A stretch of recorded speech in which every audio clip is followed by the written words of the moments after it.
बहनों भाइयों, शायद इस जनपद में लंबे समय के बाद किसी सार्वजनिक सभा को संबोधित करने के लिए आप सबके सामने खड़ा हुआ हूं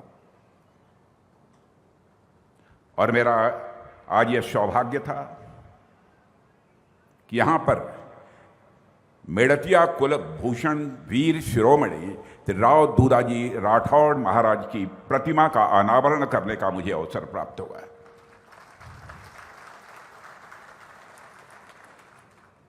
मैं विशेष रूप से भैरव सिंह, ये हमारे गजेंद्र सिंह जी शेखावत और उनके साथ जो भी टीम गई थी, उन सबके प्रति आभार व्यक्त करना चाहता हूं कि मुझे इस कार्यक्रम के लिए उन्होंने आमंत्रित किया है।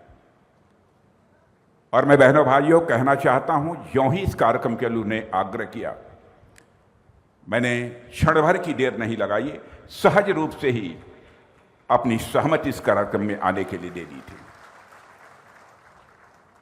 और इस कार्यक्रम के आने के बाद मैंने देखा कि आप सब लोगों ने बहुत ही गर्मजोशी के साथ स्वागत किया। लेकिन भारत की परंपरा है, शिष्टाचार का तकाजा भी है, स्वागत, अभिनंदन, राम राम, सलाम दुआ कभी एक तरफा नहीं होना चाहिए।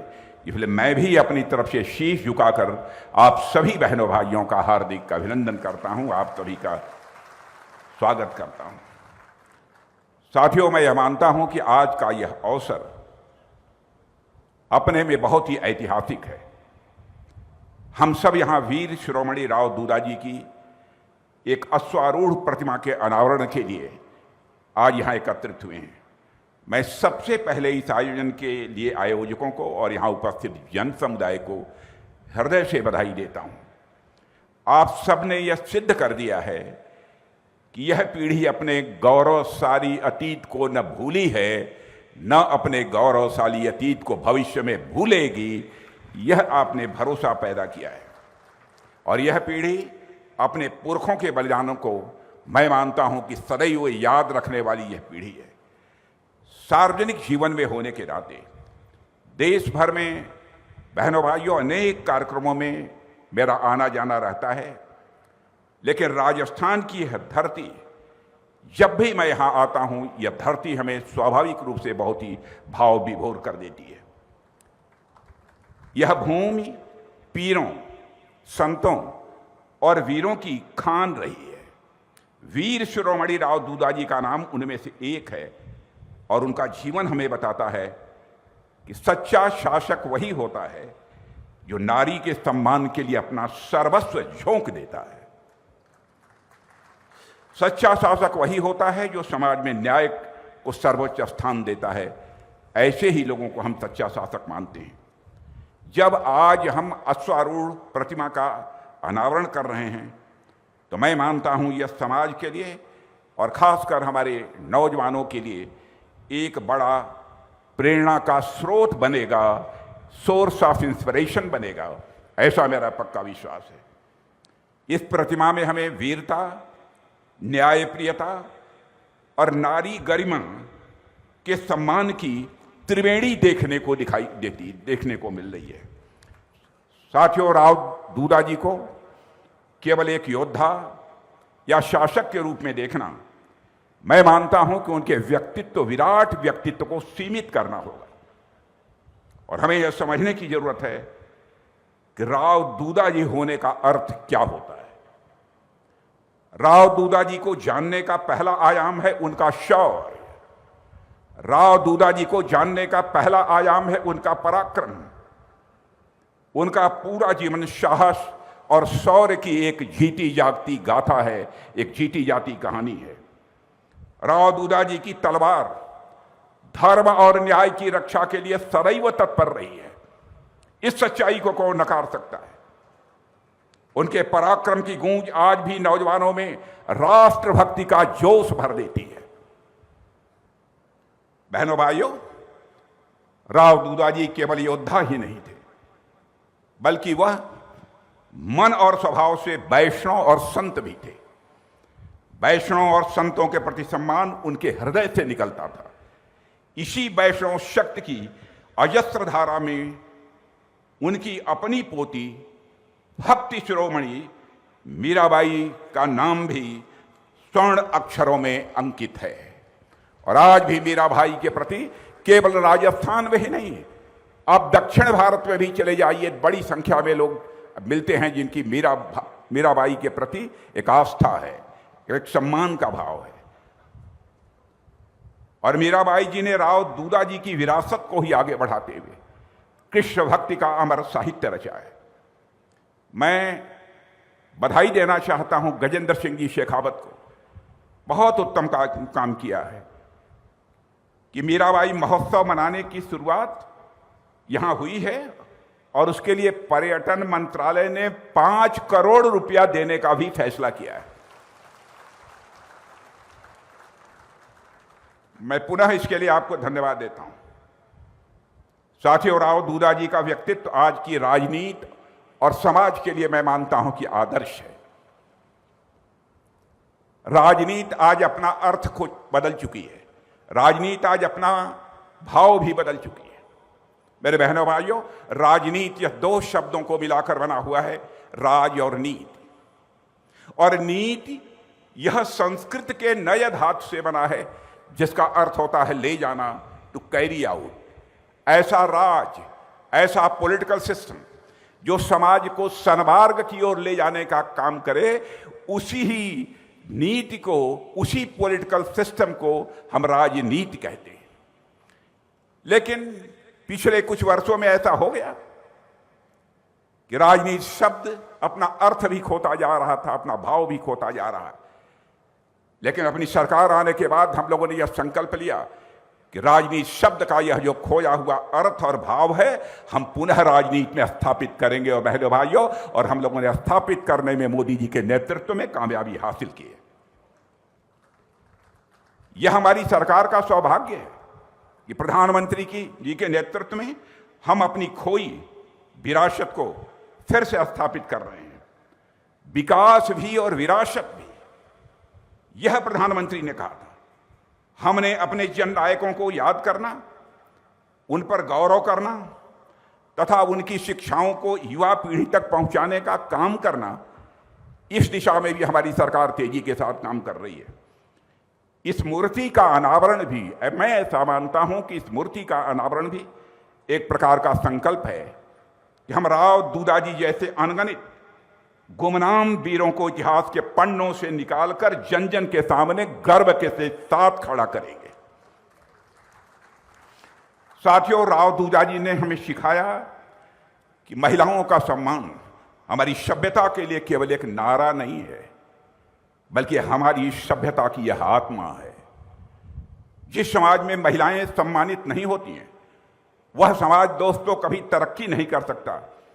और मुझे कहते हुए गौरव की अनुभूति होती है कि हमारे प्रधानमंत्री के नेतृत्व में आज भारत सरकार भी इसी भावना के साथ काम कर रही है और लगातार अपने कदम आगे बढ़ा रही है।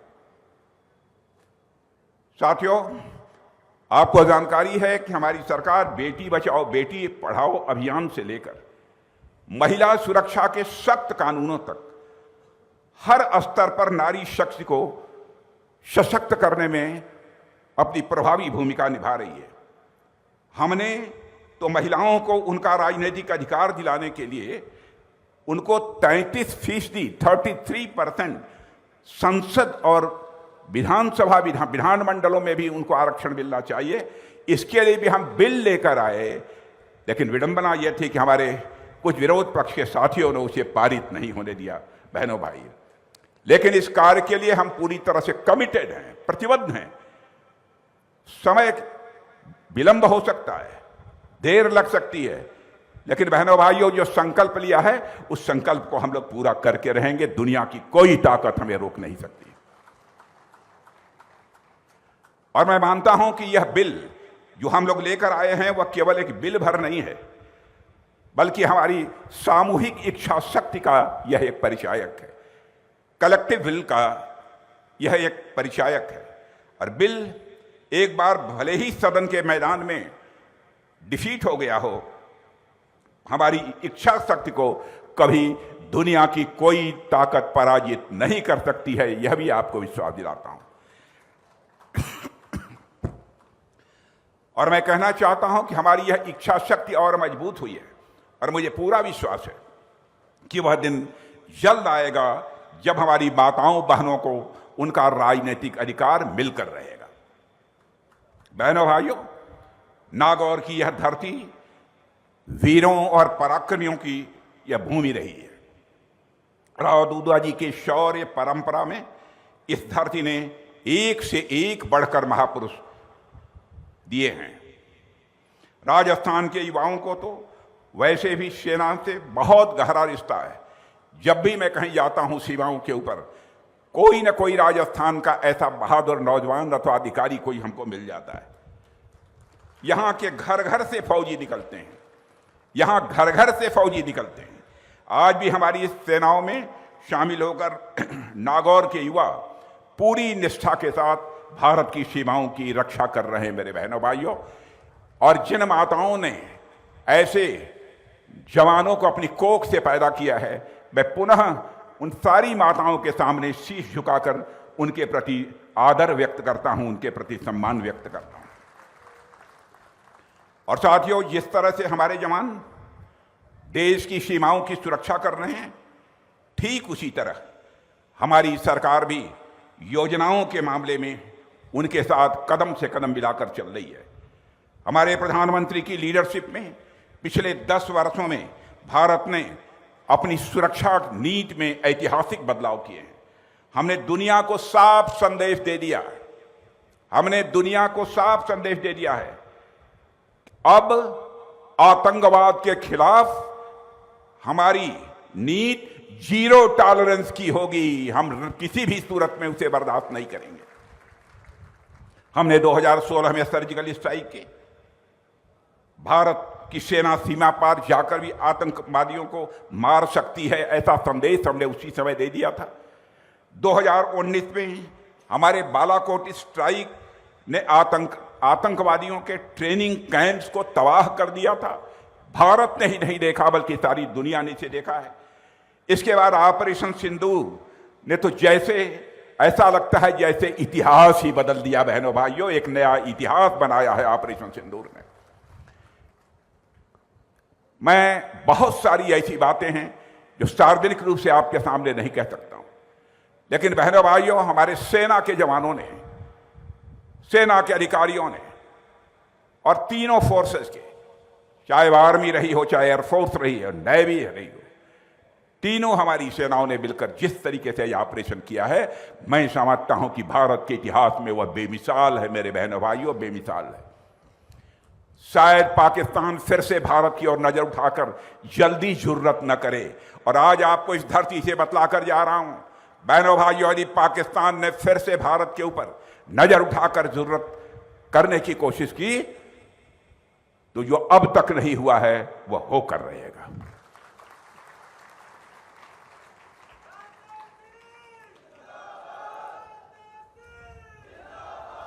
बहनों भाइयों, प्रारंभ से ही हमारी नीति रही है, हम किसी को छेड़ते नहीं हैं, लेकिन हमको यदि कोई छेड़ता है तो फिर हम छोड़ते भी नहीं हैं। आप यह कल्पना कर सकते हैं, आतंकवादियों ने धर्म पूछकर पहलगाम में, यहां पर हमारे पहलगाम में मारा लोगों को। धर्म पूछ के किस धर्म के मानने वाले हो? बहनों भाइयों, हमारी भारतीय संस्कृति हमें कहती है जाति, धर्म, मजहब के आधार पर कोई विभाजन नहीं होना चाहिए। हम इंसाफ और इंसानियत, जस्टिस और ह्यूमैनिटी में विश्वास करने वाले लोग हैं। जाति, पंथ और मजहब के नाम पर हम समाज को नहीं बांटना चाहते, लेकिन पाकिस्तान के आतंकवादी आकर धर्म पूछकर उनको गोलियों से भून रहे हैं। पूरा देश इस घटना से आक्रोशित था मेरे दोस्तों। और उसके बाद हमने ऐसा करारा जवाब दिया कि दुश्मन के होश ही उड़ गए और हमने साबित कर दिया कि अब भारत चुपचाप सहने वाला देश नहीं रहा है। अब अगर कोई हमारे नागरिकों पर हमला करेगा तो हम अब उसके घर में घुसकर उसका जवाब देंगे। यह संदेश हम लोगों ने दे दिया। कोई सीमा हमें नहीं रोक सकती, कोई सरहद भी बाधा पैदा नहीं कर सकती मैं इस वीरभूमि राजस्थान की धरती से समस्त देशवासियों को विश्वास दिलाना चाहता हूं। बहनों भाइयों, यह देश राव दूदाजी जैसे महावीरों का देश है। उन्होंने जो कार्य किए वो आज भी हमारा मार्गदर्शन कर रहे हैं, और यह मूर्ति आज हमारे युवाओं को राव दूदाजी होने का अर्थ क्या होता है यह बतला रही है, यह संदेश दे रही है। हमसे यदि कोई पूछे कि राव दूदा का अर्थ क्या होता है, तो मैं कहूंगा कि राव दूदा का अर्थ होता है संकल्प, राव दूदा का अर्थ होता है समर्पण, राव दूदा का अर्थ होता है साहस, राव दूदा का अर्थ होता है शक्ति, और राव दूदा का अर्थ होता है शौर्य। यही है राव दूदा का अर्थ। अश्व पर सवार, घोड़े पर सवार दूदाजी भी एक राष्ट्र के रूप में हमें आगे बढ़ने का ही आह्वान कर रहे हैं। यह भी हमें संदेश देते हैं, आगे बढ़ो। यह प्रतिमा हमारी युवा पीढ़ी को यह बताएगी कि जीवन का लक्ष्य केवल अपने लिए जीना नहीं, बल्कि समाज और राष्ट्र के लिए जीना है। मैं नागौर वासियों को विशेष रूप से बधाई देता हूं कि आपने अपने महानायक को इस रूप में यहां पर स्थापित किया है। पर्यटन की दृष्टि से भी यह एक महत्वपूर्ण स्थल बनेगा, और देश विदेश से आने वाले लोग भी इस प्रतिमा को देखेंगे, और इस प्रतिमा को देखने के बाद यह भी जानने की उत्सुकता उनके अंदर पैदा होगी, यह राव दूदाजी कौन है। मैं इनके संबंध में जानना चाहता हूं, इनसे परिचित होंगे, और मैं समझता हूं परिचित होने के बाद राव दूदाजी की यश और कीर्ति का एक नया इतिहास भी भविष्य में लिखा जाएगा, ऐसा मेरा विश्वास है। मैं इस मूर्ति से जुड़े सभी कलाकारों और शिल्पियों को भी साधुवाद देता हूं, बधाई देता हूं, जिन्होंने इस भव्य प्रतिमा को मूर्त रूप दिया है। आपकी कला ने इतिहास को पत्थरों में सजीव कर दिया। जो प्रतिमा हमने देखी है, यह आपका राष्ट्र के प्रति मैं समझता हूं कि छोटा मोटा योगदान नहीं है, बल्कि राष्ट्र के प्रति आपका यह बड़ा योगदान है। मैं एक बार फिर राव दूदाजी को अपनी विनम्र श्रद्धांजलि अर्पित करता हूं, और उनके जैसे महापुरुष हमारी सभ्यता के प्रकाश स्तंभ हैं, और हम सब लोग मिलकर उनके दिखाए गए मार्ग पर अनवरत चलते रहें। उन्हें स्मरण करने का मैं समझता हूं कि यही सबसे अच्छा तरीका है। इस अवसर पर अधिक कुछ न कहते हुए यहीं पर पुनः आप सबके प्रति हृदय से सम्मान की अभिव्यक्ति करते हुए अपना निवेदन समाप्त करता हूं। बोलिए भारत माता की, भारत माता की, भारत माता की। बहुत बहुत धन्यवाद। राजनीति हो या क्रिकेट, देश विदेश की ब्रेकिंग हो या आपके मोहल्ले की बड़ी खबर, सब मिलेगा एक ही ऐप में, सबसे तेज और भरोसेमंद। अभी डाउनलोड करें दैनिक भास्कर डिजिटल।